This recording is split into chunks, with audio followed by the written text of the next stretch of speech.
అవకాశం ఉంటే అధికంగా గాని భోజనము పెట్టి వస్త్ర దక్షిణ తాంబూలాలు ఇచ్చి పిమ్మట తాను భుజించగలేను. ఇలాగా ఆలయ ప్రదక్షిణము గిరి ప్రదక్షిణము ఏదో ఒక విధంగా సంవత్సర దీక్ష పూర్తి గావించి పిమ్మట యథాశక్తిగా భూరి సంతర్పణ చేయవలేను, నివాసము చేయవలేను. నిత్యము నదీ స్నానము స్వామి అమ్మవారుల దర్శన చేయవలేను. యథాశక్తిగా నిర్విఘ్నంగా కొనసాగించుటయే ఉన్నది. తరువాత మనకి స్వర్ణ అర్జునుడు తీర్థయాత్ర చేయుచు భరద్వాజ మహర్షిని దర్శించి పవిత్రమైన నదీ తీర్థముల గురించి ప్రశ్నించను. అప్పుడు భరద్వాజ మహర్షి స్వర్ణవతి నదిపోర చూచి మహర్షులందరూ కూడా అగస్త్య ధ్వనిచే నది కావున ఈ నదికి తగినది. ప్రారంభకాలమైన చిట్ట చివరి జన్మలో నన్ను జ్ఞానులకు బ్రహ్మ ప్రాప్తి కారణముకు సువర్ణముఖి స్థానము స్వర్ణముఖి అనే నది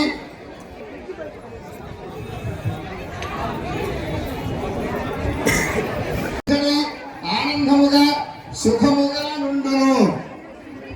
ఈ నదీ తీరంలో సంక్రాంతి ఆయనము ప్రతిపద్యాది పుణ్యకాలములు జన్మ నక్షత్రము జన్మదినము సువర్ణముఖి స్థానములకు ఉత్తమములు. ఇది కులకోటిని ఉద్ధరించును. పాపహరణీయన్న నిన్ను ఆశ్రయించుచున్నాను. పాప పంకిలమైన నా శరీరమును నీ జలముచే కడుగుతున్నాను.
ప్రసూనాంబా సమేత శ్రీ కాళహస్తీశ్వర స్వామిని నమః. శ్రీ జ్ఞాన ప్రసూనాంబా సమేత శ్రీ కాళహస్తీశ్వర స్వామి వారి యొక్క క్షేత్రమందు మాఘ శుద్ధ పౌర్ణమి రోజున విశేషంగా కూడా స్వామివారికి పుష్కర స్థానము త్రిశూల స్థానం నిర్వహించడం జరుగుతుంది. అందులో భాగంగా కూడా ఈ రోజున మాఘ శుద్ధ పౌర్ణమి కనుక స్వామివారి పంచమూర్తులు కూడా స్వర్ణముఖి నదిలో ఉంచి విశేషంగా విద్యేశ్వర పూజ పుణ్యావాచనం పంచమూర్తుల ఆవాహన చేసి సత్యముక్తి యొక్క వ్రత విధానము వ్రతము చేసిన ఫలితమును కూడా వివరించి అటుపండుగా త్రిశూల స్థానం నిర్వహించడం జరిగింది. ఈ కార్యక్రమంలో భక్తులందరూ కూడా అధిక సంఖ్యలో పాల్గొని శ్రీ స్వామి అమ్మవారి యొక్క ఆశీస్సులు పొందుతున్నారు. ఓం నమః శివాయ.